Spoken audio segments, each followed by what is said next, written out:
I'll call the meeting to order. Would you please do the roll call? Chris, Here. Heather, Here. Marita, Here. Jim, Here. Philip, Here.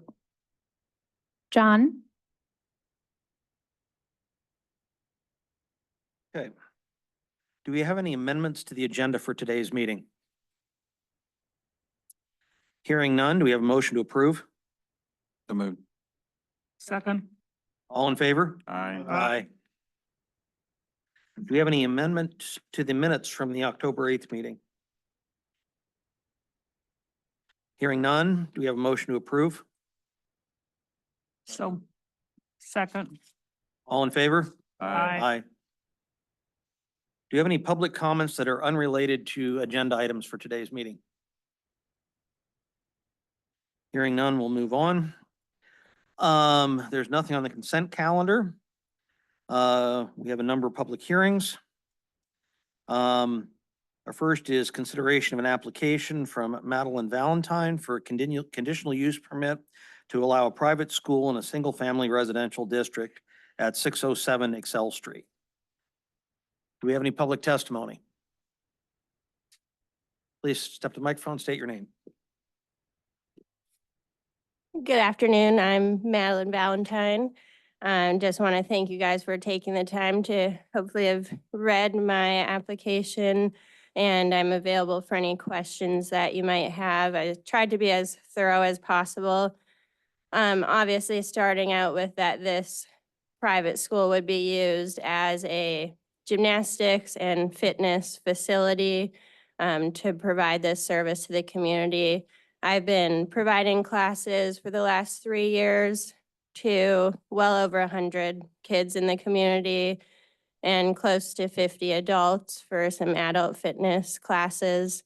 Just hoping to be able to continue to offer this service at the property that my husband and I have purchased recently, and hoping that you guys will agree with this. The reason that I feel it's suitable is because this neighborhood is already, have a multiple uses with the school, 2 daycare facilities, the baseball field, several churches, as well as duplexes and many different zonings in this area. So, I would make it of utmost importance to be respectful to the neighbors and community around me with noise, traffic, et cetera, and ensuring that all of my families are following, the protocol that we set in place to keep the peace and the flow in the neighborhood, and really just hoping to continue to provide this service. Don't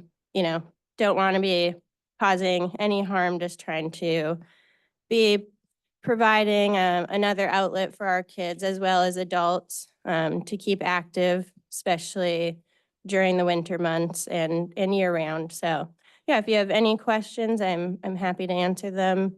Yeah. Thank you. Do you have any other public testimony? We have a motion. I move to approve the application for a conditional use permit to allow a private school for gymnastics and fitness instruction at 607 Excel Street with findings of fact, determination, and conditions of approval. A second. Discussion? I actually have 2 questions. Sure. One, we're supposed to have a time. So how late do your classes usually go? In the past, the latest my class have gone is 7:45 PM. So, I'd be happy to draw the line at 8 PM if that sounds reasonable. I would be hoping to be done earlier. In the past, I've been at a rental location where the classes have to be back to back. I'm typically teaching 3 or 4 classes a night, all after school, of course. So if I'm able to be having my own permanent location where I'm no longer adhering to a rental facility's schedule, I'm hoping to spread out those classes more to hopefully just teach 1 or 2 classes per evening. So. My second question is that you gotten some approval for offsite, but The conditions does state that you have to provide, two off-street parking within 5 years. Are you still you mentioned it in your write-up. Are you still planning on cutting shrubs and putting the park in there, or are you relying on the other spots? Yeah, we would be wanting to add our own parking in front of the garage there, removing some of the shrubs and adding rock fill, just for the ease of people coming and going for sure. But in the meantime, having the option to use the Rabbi Hus, PCC or the school lot, so. And I also just want to make a statement. This is the most support I've seen in writing for anything. Yeah. Yeah. It's So, wonderful. Yeah, but you clarified the question, so thank you. Great. thank you. Yeah. So do we need to make a motion for the time?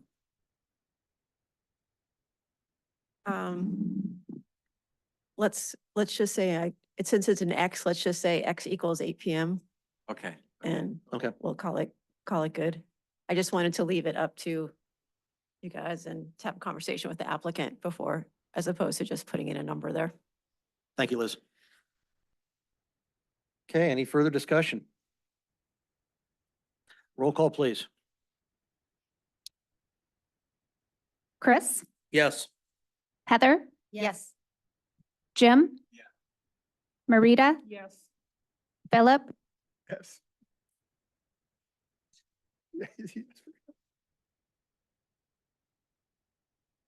This is, Liz, I have a question on B. It says acceptance and scheduling of an application. Is that supposed to be a public hearing or? In the back? It is a public hearing. Yeah, okay, But the assembly ultimately is the one that issues the. yeah, for a special permit. use permit. Yeah. Okay. So it's a public hearing for application from John and Miriam Swanson for a special use permit to use a portion of borough-owned right-of-way as a driveway at 1400 North Nordic Drive. And this is a recommendation of the Borough Assembly. Do we have any public testimony? Hearing none. Do we have a motion? I move to recommend to the Borough Assembly to approve the application for John and Miriam Swanson for a special use permit for a driveway on Ramona Street Row, along with the findings of facts as presented. Second. Discussion? I have a question. Is this widening their existing driveway? Or is this a second driveway? That's what I thought I read was they wanted to widen the driveway, the existing driveway. How wide is the driveway now? I believe they stayed in there. I went read through it again last this week, so. And I missed it. Is the driveway actually on their property? No, Or is they it were- it's in the right of way? It's Mhm. in the right of way. So is there any Where I find it here. specification of size? They can build it any size they want? I think they have a specification in here, what they As asked. to where it's But I location. didn't know how wide that would make it, or wait here. And they assume liability on that driveway? If it's on city right of way? Liz? Yes. So when the borough issues a special use permit, it'll spell out the size and the location. And they will take on maintenance of the driveway. And they also assume liability on the driveway. They're not allowed to block access on that driveway. It's the standard, the standard permit that we issue for driveways on right-of-ways. It is expanding their existing driveway, and right now, like, they have a really narrow driveway that allows them to get up there, and they kind of already encroach onto the borough right-of-way right there. So this just actually gives them a permit for something that they kind of are already doing. So. Know how wide it'll be when approved, if and when approved? So if you look on page 51, it's not totally clear, but you can see there's a little triangle that goes from kind of right by where it says Pump Station 4, just to the right of the number 4. There's a line that goes down and makes a little triangle on the edge of that lot. I see the triangle right by the number 4. Yeah. So that's the area that they're talking about, that little, And we don't really know how wide, but. we don't have it surveyed out. So it's 55 feet long, but I don't have a width on it. Yep. Looks like it's probably Okay. about, I would say about 25 feet at the widest and 0 at the narrowest.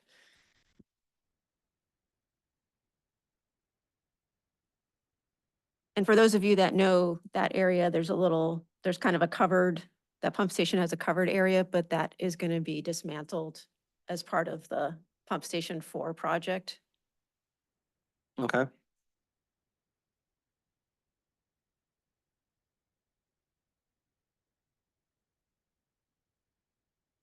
Thank you, Liz. Any further questions or discussion?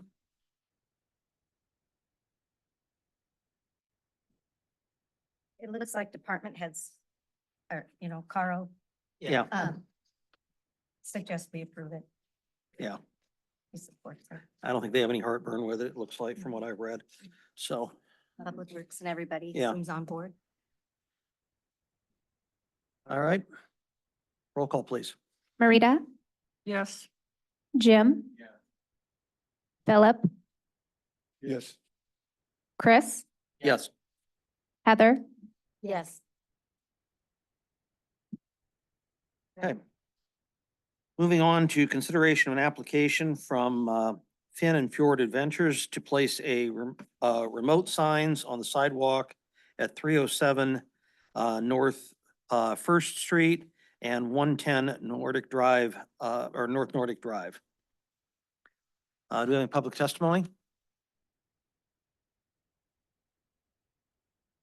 Do we have a motion? I move to approve the application from Finn and Ford for a remote sign of 46 inches in height at 307 North First Street and at 110 North Nordic Drive. Second. Discussion? Both businesses. Oh, I do have one question. So we have approval from them, but what if the owner decides, I just don't know, it's just for clarification.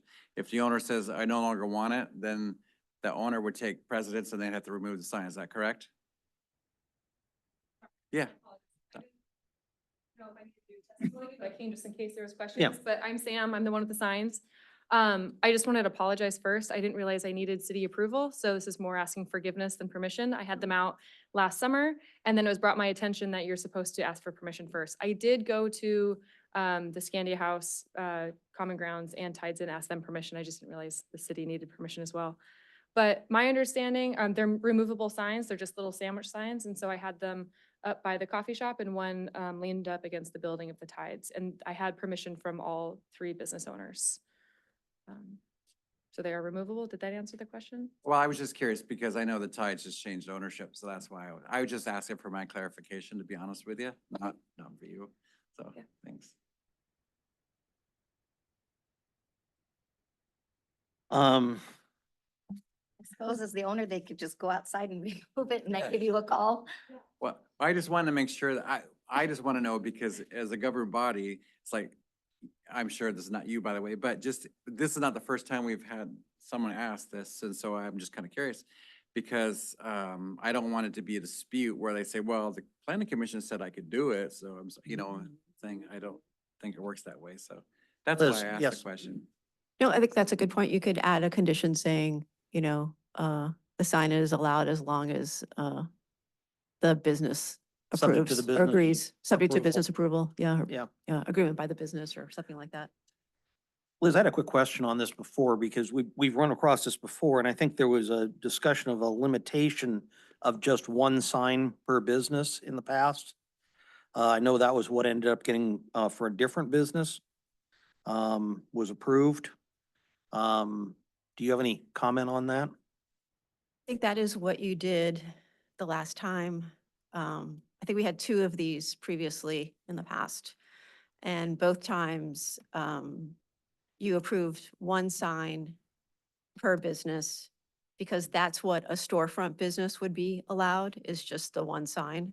And then also there was some concern about ultimately, how many signs are we gonna approve in front of like the Scandia, you know? Yeah. Because if everybody wanted their one sign in the same spot, then you end up with 5 signs, sidewalk signs in the same location or something like that. So anyway, I think that's what the thinking was on both Farragut and Seek Alaska.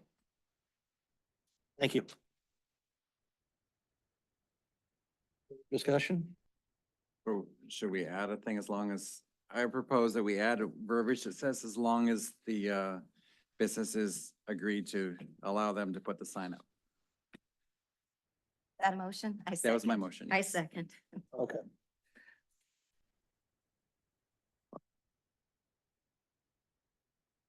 I'm just thinking if we want to stay in keeping with what we've done before, we approved just one sign per business. Otherwise, we're gonna have people coming back and wanting to add additional signs potentially.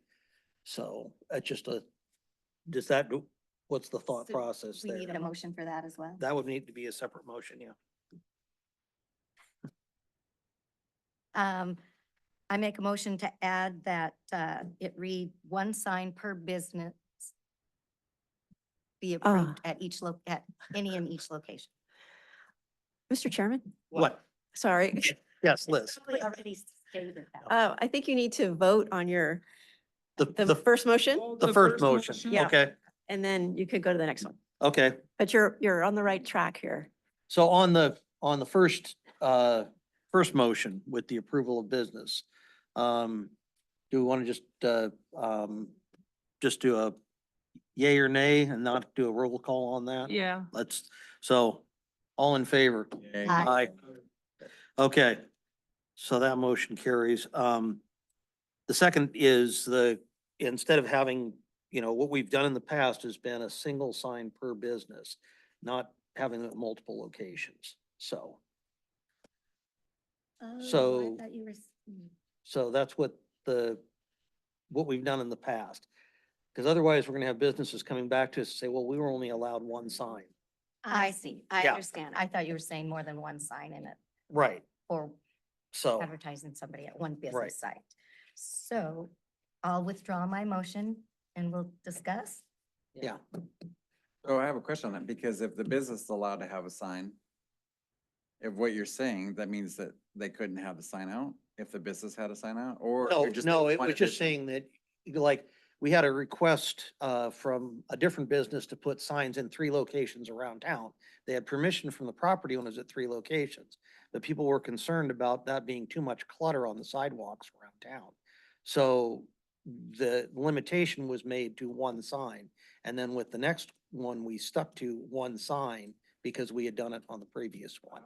So, So what you're saying Was is, the reasoning that, basically every business downtown has one sign and that's on their Right. building, whatever, okay. so that the businesses that are not located downtown can do sandwich board signs, but they can only do one sign. So that's what we did in the past. I'm just.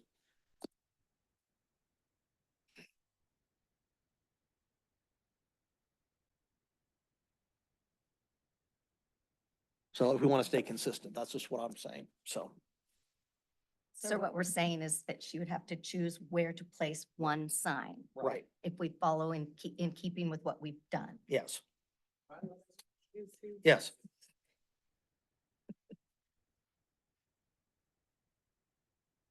Hello, I'm James Valentine. This is outside of Borough Assembly. This is just me personally asking. With you guys talking about having one sign per one business that doesn't own a storefront downtown, right? So that then, if I'm hearing this correctly, what if this person wants to, or business wants to take a sign, and don't put it near a business, they want to put it near a dock? Who then gives the approval? Is that one signage now taken away from the downtown business to move over here? Or is there one for business, one for kind of a float outside of a business? Does that now equate to 2 signs? Or does it equate to one just being approved by a business? Because what if they want to put it near a dock, right? Then you are giving the approval to be able to put that there, right? They don't have to ask a business. Well, they have to get permission from the business to have the sign in front of the business. That was the first motion we said Mhm. in this, then but the borough also has to provide approval for a sandwich board sign to be placed on the sidewalk or, in front of a business.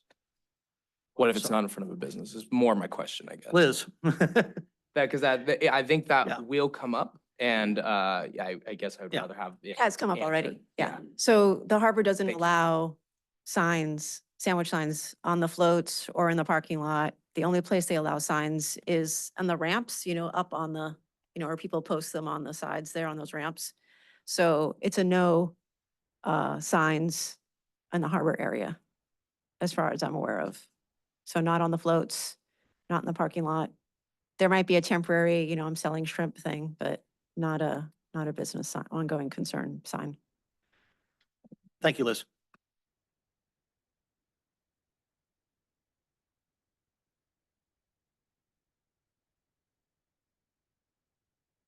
I here for that one? For which one? Oh, okay, was that? I think you were, yeah. Yes. Okay, what they're saying is that we set a precedence by telling someone else that they could only have one sign. And so as a commission, we need to be consistent and limit to one sign. Is that what we're all saying? Yes. Okay, so if someone wants to make that motion, I move as I just stated. Okay. Second. All in favor? Aye. Aye. Okay, now back to the original motion. Roll call, please.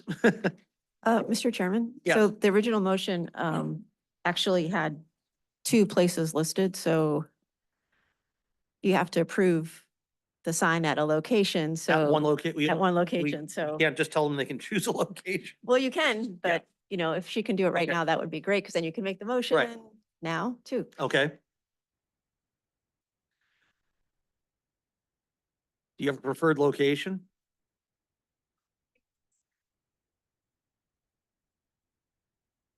Um.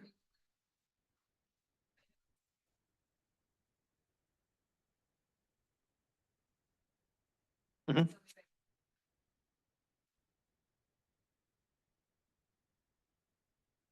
Liz? I was gonna say, you can postpone to, you don't need to put the sign out tomorrow, right? So we can postpone to next. Yeah, so we can postpone till next month So we and wanna just just- leave it on here and then just let us know and then they can, We can continue to the next meeting with? yeah. Okay, The Common Ground Scandia House. okay. All right, I have to amend my motion then. Specifically at the location. So I move to approve the application for Fin and Forward for remote signs of 46 inch in height at the Scandia House location. That's the 110 North Nordic Drive. Second. Roll call, please. Philip, Yes, just a second. Question, and it is clarity that we're talking about there. You say she picked this location.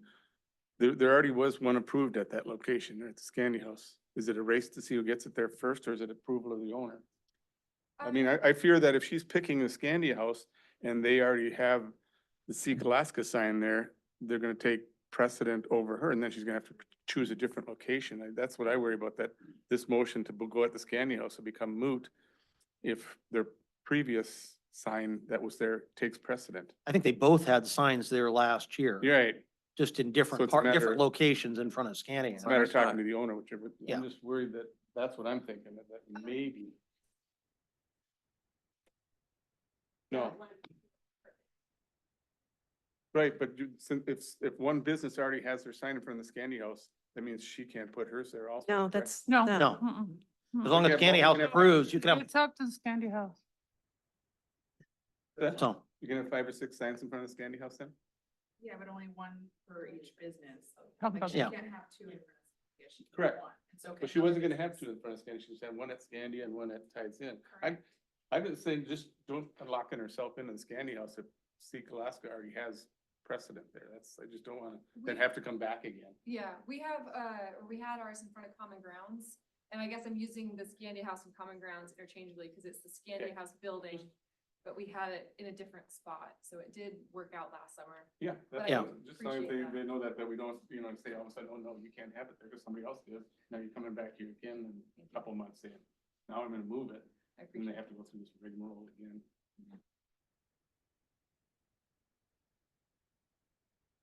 Okay, Okay, roll call. roll call. Philip, Yes. Heather, Yes. Marita, Yes. Jim, Yes. Chris, Yes.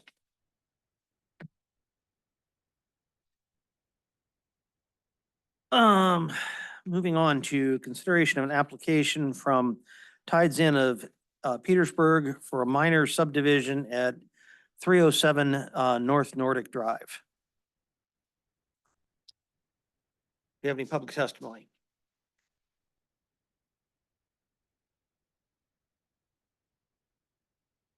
Hi, guys. I'm Dave Tinas. I'm the surveyor that's been working with Omers on that project and just want to offer my help if any questions arise. There was a letter about wanting to delay this potentially. It was in our packet. Email came out today from Yeah, Susie. Burrow. Susie. yeah. Did you not see that? Did not see that. Okay. About wanting to delay this to talk about better, possible different location for the line.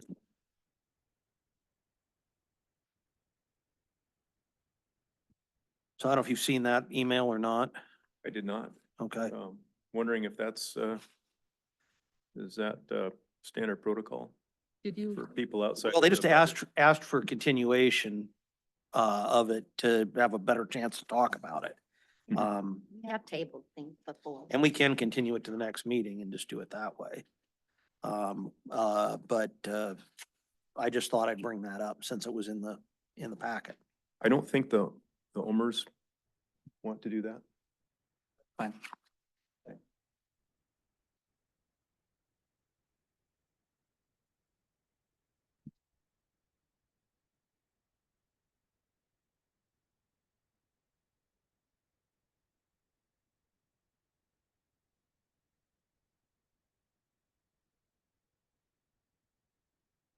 I move to approve Omer's Corner subdivision with findings of fact and conditions of approval as presented. Second. Discussion? I agree that Dave's the owner, so it's Yeah. his, his call. So Yeah. There's no reason for us to, Yeah, I mean, it seems what they've got planned out is pretty straightforward, but.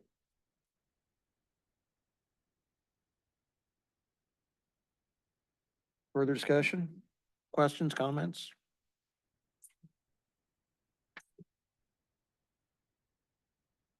Seems straightforward.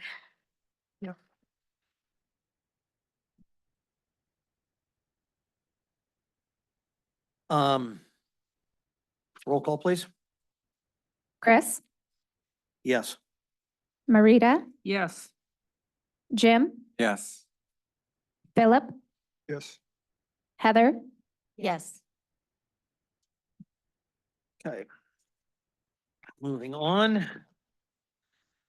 Last is consideration of a recommendation to the borough manager of an application from Skylark LLC to purchase borough-owned property for a public benefit purpose at 1104, 1105, 1107, 1111 Odin Street and lots 3 and 5, plat 90-14 and government lot 21, PID 01 010 5 or 752 764 760 766 247 245 and 430. So the application reads 6 lots. Is it 7 or 6? Mr. Chairman, Yes, Liz. I have like 2 or 3 amendments when you get to the point of making a motion that we're going to discuss to the staff Okay. report, which includes the number of lots involved and also a few other things too. Okay. So if you could hold till then. Yeah.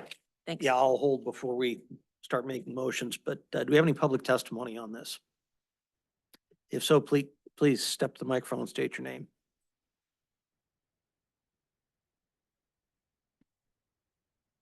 Bill Moulton. I live in the neighborhood and I'm in favor of reasonably cost housing. I think it's something that the borough can move on and go in the right direction. I apologize, I can't say I have the funeral to go to. Anyway, I support it. Thank you. Yes, Jake Slavin, 704 Vesta Street. And I'd show my support for the sale of this property to Skylark LLC. thank you.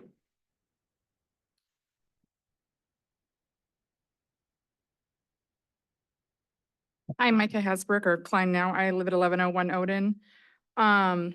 I just have concerns about the sale of these properties and then the road that would go through up to the future subdivision and the volume of traffic, and that it would not ensure the quality of the existing single-family residential neighborhood, as the application states that they want to do. There's already other road access options. So that's my only concern. I'm all in support of housing options for the community and everything. I'm just concerned about the quality of the existing neighborhood when you add that volume of traffic going through on a road that was never planned to have that volume of traffic through that, the end of Odin Street. I wrote a big, long, windy letter. I'm sure that you guys all read it. So, but that's my only concern, is the volume of traffic and the quality of the existing neighborhood due to that. Thank you. I have a question. When you're talking about volume of traffic, are you talking 10 more cars a day, or? Well, are you okay, talk- I live in an area where there's a lot of houses and there's a lot, I'm on Okay, Third well, Street, but it hasn't affected my life for the volume of traffic. well, I wrote a big letter outlining it I all read because I've been that. in, I've been participating since this was first proposed. So the, what's the word? The motivation for this is to have a road that will eventually access the manufactured home subdivision. And so if you put in 30 homes at the end of the road and every home has 1 or 2 cars, and then that's their main access point coming down Odin and Wesley, think about the volume of cars that comes down that road past the single-family residential neighborhood that normally didn't have that volume of traffic, and was, when that neighborhood was planned and when those of us that live there invested in that, we didn't anticipate that. So I'm not anti the project, but I do have concerns about the quality of the existing neighborhood when you add up the road a 30-home subdivision. Because that was made clear to me in conversation by the applicant and the meetings that I have attended about, they want to buy these lots because then that road can continue on, and it all kind of falls together in a very strategic plan, which is, I totally respect it, but I just have concerns as a homeowner that's invested in there. I've been there since 2016, the volume of increased traffic on a road. It's not just about buying these lots, it's you put in a road and then it continues on to the subdivision. That was very clearly outlined in the original proposal of last year.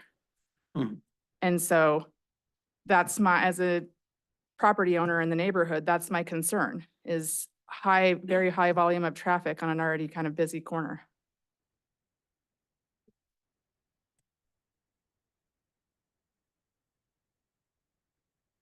Any further testimony?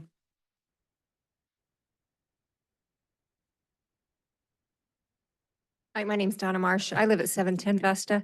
One of the concerns that I have, and I am in favor of the concept of a private owner being able to do what he or she wants with their property. Secondly, having options for housing is a great idea. I do have some concerns with this existing concept, because if you look at the road that's going to run over 1,200 feet, maybe even 1,600 feet, There's no outlet. It goes, if the road continues, if the road is built as it's outlined in the plan as presented, there's no outlet. It goes to the very end and there it stops. There's not a cul-de-sac. There's nothing for turnaround. There's not for emergency vehicles, for snow removal. It just ends. If there were an emergency, say halfway up, those on the far end, how would they, what was their egress? What's their out? So I think there's some design issues that could be refined. Thanks. So I think for I guess before approval, I would like to see these things ironed out. Thank you. Thank you. Any further testimony?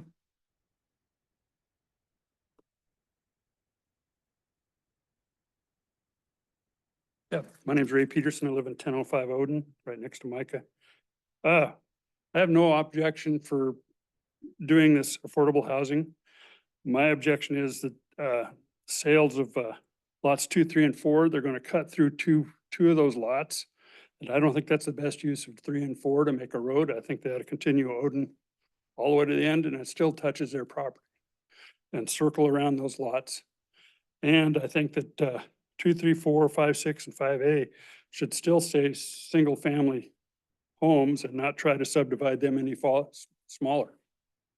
Whereas the lots where they go on the Skylark property, GL 14, those are small lots. They're 75 by 100. They should probably be 80 to 100 by 100. And if they want to invest to do all the infrastructure, get that is a large chunk of money. So I understand what they're trying to do and why they're trying to do it. Also, there is another access. If you come in through Skylark, through the McGill's Trailer Park, you can make a loop, come through there somehow, just to give an emergency access out from that side.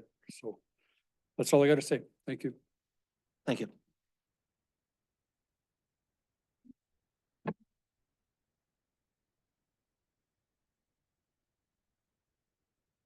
Can I just read my letter in entirety? Because I feel like people either didn't read it or maybe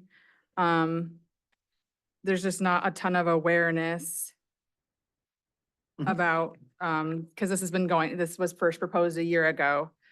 So this is Micah from 1101 Odin. Last year I attended the borough's planning and zoning meeting where this proposed project was first introduced. I've learned several things about this project, and with learning more and considering the impacts, I've got a few more questions. I'll just kind of paraphrase some of this. Firstly, to the many people who want to jump on board to support this proposal without taking the time to learn the black and white facts, it's not an affordable housing program. It's a for-profit proposal that provide a new housing opportunity in Petersburg that would be subsidized by the borough residents in the form of a discounted sale price of borough property. As this project has evolved, there have been changes to the initial proposal. Had I not come to town to attend last year's planning meeting, it's likely that the single-family residential lots surrounding my single-family residential home would have been rezoned to be reduced in size and would have allowed for manufactured homes, greatly affecting the value of my home and the properties adjacent. The rest of Severson subdivision residents whose homes are adjacent to this project were subsequently given a buffer or green belt to delineate the two differing developments. I'm presuming that due to location, mine was not. My existing home would be the most impacted by this road project. I understand that this meeting is about buying these parcels and then the road, but it goes on to a bigger picture of this eventual subdivision, which I'm in support of. But going on down the line with buying these properties and putting this road, you could have up to 36 new homes when you combine these single family lots and then the proposed eventual subdivision. You could, and if you have up to 2 cars a house, the traffic is increasing immeasurably, and having Wesley and Odin be the only and our primary access point to the new Skylark subdivision would not be safe, as a couple of other people have also pointed out. And to further my point that having Wesley and Odin be the only or primary access point to dozens of additional homes is not acceptable. The applicants already own a road through their Skylark Park that directly accesses the corner of their new proposed subdivision. So it's not clear why it's so important to change the environment of the current Severson subdivision. And then there's other things in there, like last year it was initially proposed that they would build this new road and then hand it over to the borough to maintain. That language is no longer in the application. But I do notice that the road building plan is vague and it isn't to borough spec.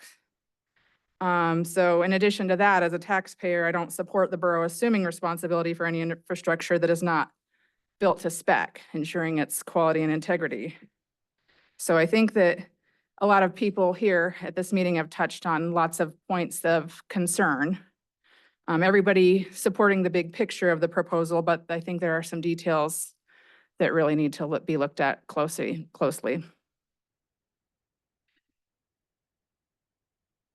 Thank you. Any further testimony?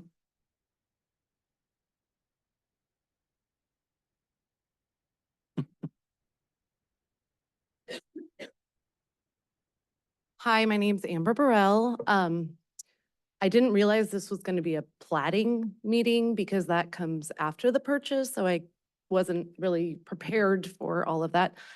As you all know, we do not get to just have a dead end with no turnarounds. They have to have cul-de-sacs. We have to have legal egress, all the things. That comes in the next portion after we actually pay surveyors to plat roads, to plat utilities, to do all of those things.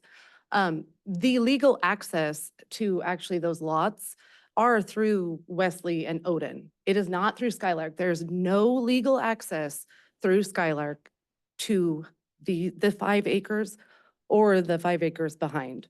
I could build a road right now without buying any of these lots to my lot. That's the right of way. That's where it goes.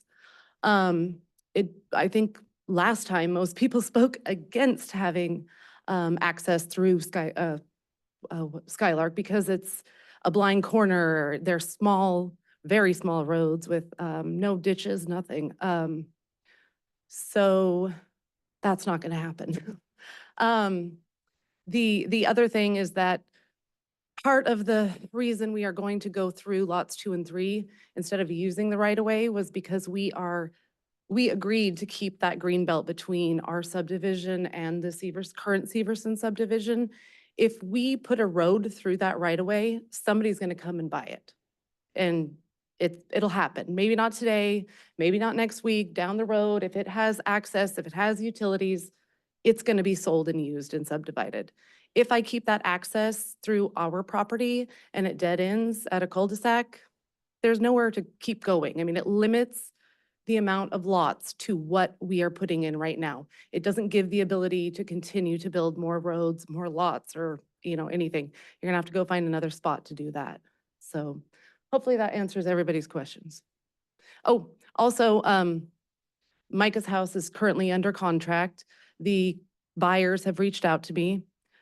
We've talked about things and she's still able to sell and move forward, even knowing this project is happening. So I don't think it really affected the price or, the sellability of homes in that area. So thank you. Something Amber said made me want to ask Liz a question. Is this the inappropriate time? No, go ahead, ask Liz. Well, it isn't a plating, it isn't a meeting to plat it now, but the way I read the parameters of the application, I thought it says applicant must submit a conceptual plan, financial plan, and a development timeline. Then the planning commission is asked to review and make recommendations on the application to the Borough Assembly. So I thought we really were supposed to see more details. And I thought that after we had met the time before, some of these things that are listed on page 76 of the packet today, about the right-of-way and how the road itself is being constructed and stuff. I thought we were going to get answers to that or more details so we knew what we were recommending to the assembly. I'm not sure I worded that quite right, but Liz, are we supposed to get more details, specifics? Well, it's not very clear in the ordinance, nor was it clear in, I think, the application that Skylark filled out, but a lot of the things that are in the staff report are plating regulations, right? And Amber's correct, that comes next.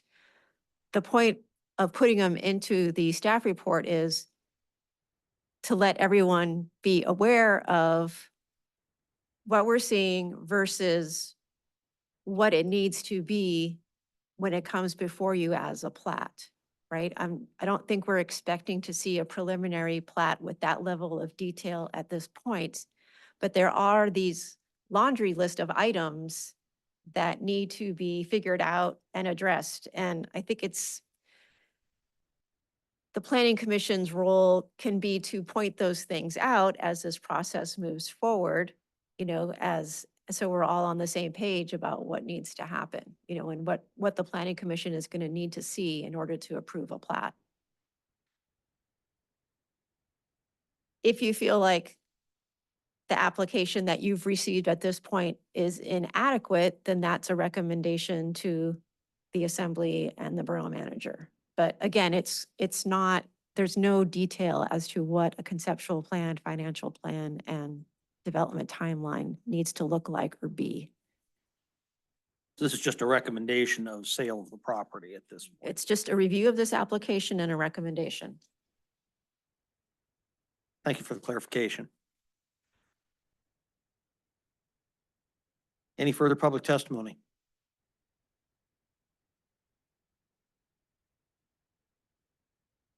You have a motion? I thought she said there was something we needed to add for the motion. Oh, yes, the amendments. Right, I don't know if you want to do a motion and then I can go through and Oh, Okay. if that makes sense, yeah. I move to submit the attached review of Skylark's LLC application to purchase borough-owned property for public benefit to the Borough Assembly and recommend the Borough Assembly proceed with disposal of the property. Second. Liz? Okay, so, on page 75, on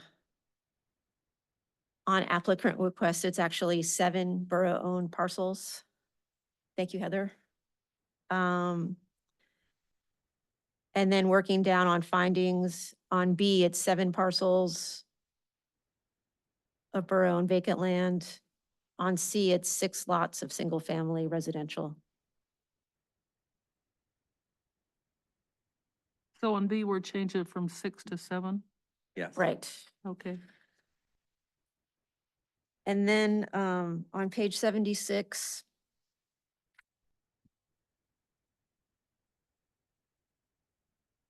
on the section on government lot 14,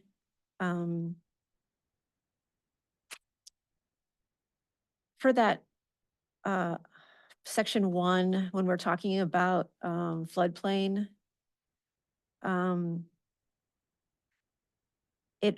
the borough's ability to issue and approve plats, you know, we'll need additional information about the floodplain before we can do that.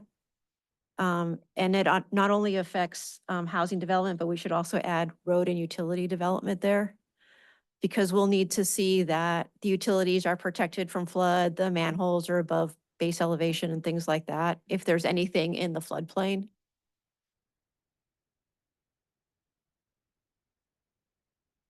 So I just wanted to expand that out from just housing, just to be clear that there could be more impact there from that, depending on what kind of development's going to happen there. And where that floodplain boundary ends up being. Okay.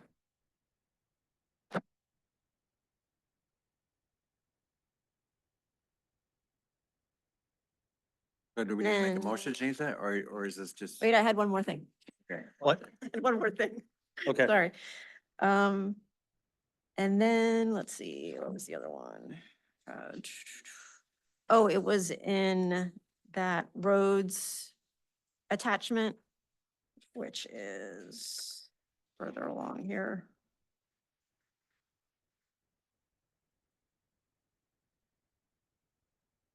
Like something or other. Sorry. Appendix D. page 118, no, 116.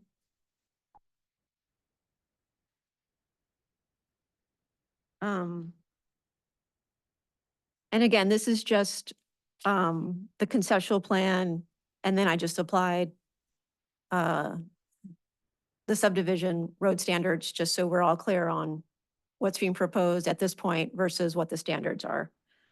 And I just wanted to add one more row for that road 2, that there needs to be legal access. It looks like in the conceptual plan, that second road that's parallel to the main road, the big one, that it connects to that Skylark is what it looks like on the conceptual plan. But Skylark is all a private road. And so we would need, it's not a big deal, we would just need an easement for those property owners. If that's going to be their main in and out, legal access to those lots, then we'll need an easement for those lots Through Skylark. through Skylark, yeah. Yeah, okay. So just at the end of the day, we don't want to make sure, we don't want to, Skylark. Then there needs to be an easement because this is a private road Okay, to thank get you. to there. Thank you. So, Okay. so these are just the major, can we just state as the Yeah. amended by Liz? yeah, Okay, if you agree, I mean, Yeah. I'm just trying to bring out I think that whatever. it sounds good to me. I move that we submit those as amendments as she just dictated to us. And I will second it. Okay. Okay.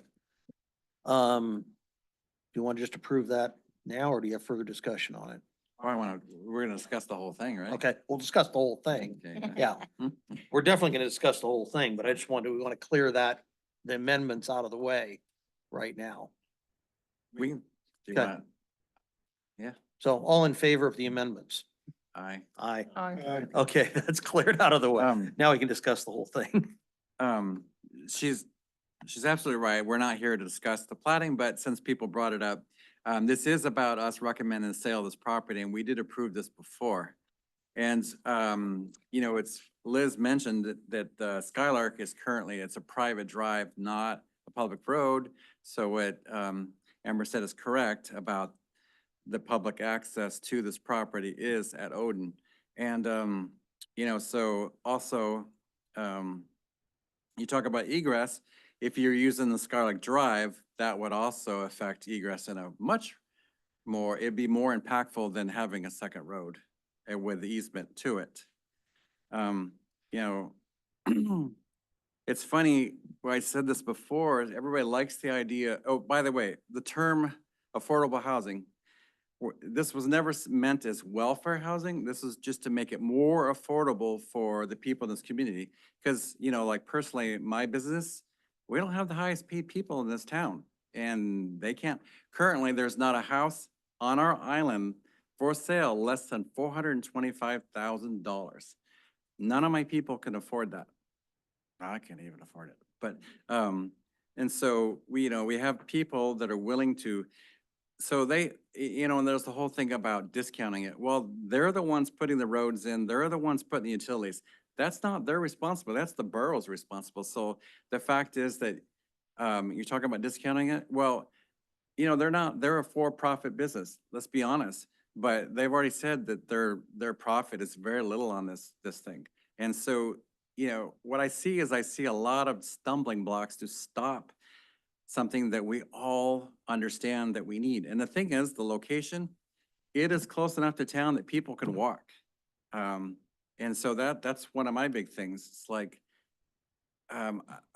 you know, and we talk about traffic. I understand that because of where I live, I have tons of traffic and I will sit there. I am scared to park in my driveway, to be quite honest with you, because I park in the street most of the time just because trying to back out, it's hard to see because of the wall and stuff. I get that, I understand.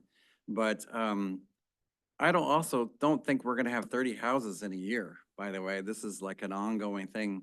And so all we're doing today is recommending the sale, approval of the sale.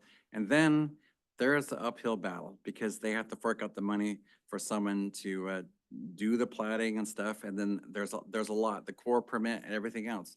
It's, you know, as someone who just paid a lot of money to get a core permit and dig out the dirt, I understand it's a huge commitment. So. I have a question since you said that.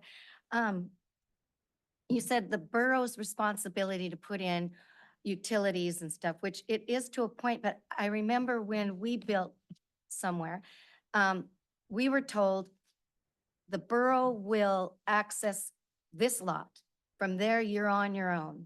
So no matter who the developer is, whether it's you as the homeowner or property owner, after the utilities meet that, I mean, could be wrong. I'm hoping Liz can answer this, that it isn't always the case that the borough is it's the borough's responsibility to put in all of the infrastructure, because it was my understanding that I could get my water sewer to the first lot, but it was all on me to get it to the lot behind. Am I wrong? Because I did pay to Generally- get all of that to my lot. Generally, it is the developer who puts in the road and the utilities. And if the borough is the developer, then the borough would do it. But if it's a private developer, then they do it. So it's who owns So the it's not property. taking a burden away from the borough that they already have. It's just, that's the way development goes. Yeah, as you can see, the borough has done no development, right? We own property, but we haven't done any development, right? As I Yes. remember, For as I all- remember reading in the packet, the borough estimated that the cost of a lot, if they went and did all the utilities and everything too, it was around $120,000. And the proposal on this is much less than that. It's less than half of what the borough had estimated if they put in all the utilities. So it would provide quite a few lots that are at a much more affordable price that would be available for people to buy. So with all the utilities to the lot, and then, you know, if they add the tiny homes or add the modular homes to the properties, it makes them even more reasonably priced, so. Any other comments? Further discussion? I did ask Liz about an ordinance, and is this not the appropriate place or time to bring up that ordinance I found? I was looking for something else and I stumbled on it, and I brought it to you. Right, it's Is this more of not the a, time to just, it's more of a plating, when we're plating, I think. but should the applicant know that this could be a stumbling block for It's them? or- how we plat, how everybody plats, really. There's a preliminary plat that the planning commission will approve. That is authority for the developer to go in and hire engineer, find out what they want to do for utilities, present that information to appropriate departments and DEC, get those approvals. Once they get those approvals, they can commence construction. But we will not be approving a final plat, and the borough doesn't approve a final plat, which is the okay to sell property, until all the improvements are done to the borough's satisfaction. That's So our platting So, process. So we kind of went round and round. I didn't get a definitive answer about ordinance 18-16-030. I mean, how does it apply here? So whatever they want to replat, it's going to apply. There are currently lots that are already approved lots, they're legal lots. If they're not going to replat those lots, those could be sold because they are legal lots. And they don't have to replat those.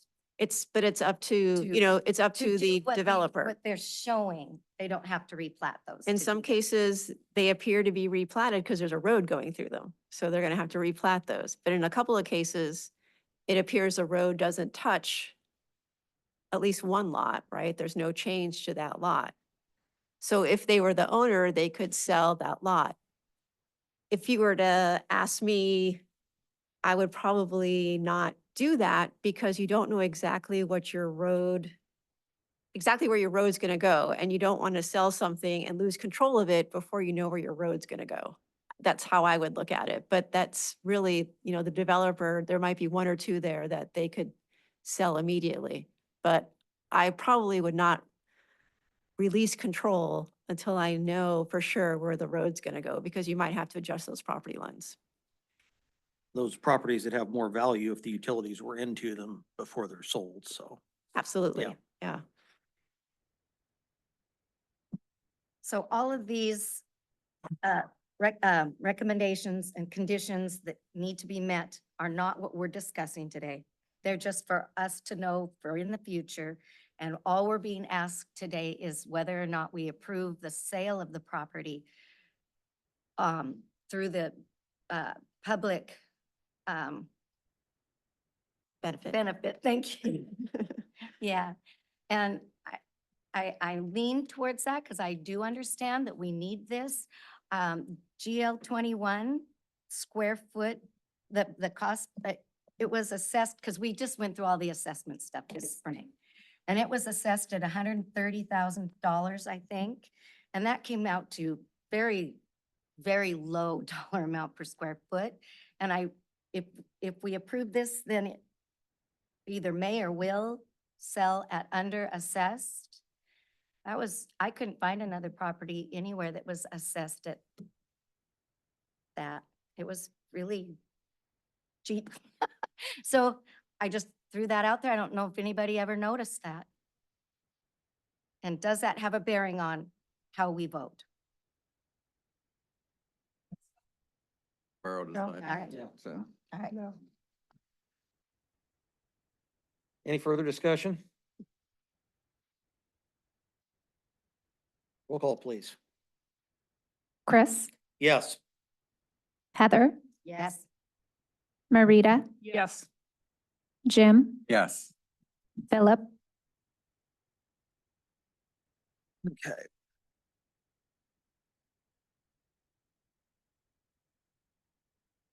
Any commissioner comments? Hearing none. Liz, any staff comments? No.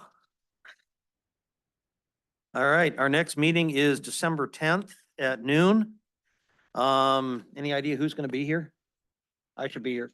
I may not be, I'm not positive medical. I think John told me he thinks he'll be back. Okay. So, Uh, and we do have agenda items, just, All right, do we have a motion to adjourn? So moved. Second. All in favor? Aye. Aye.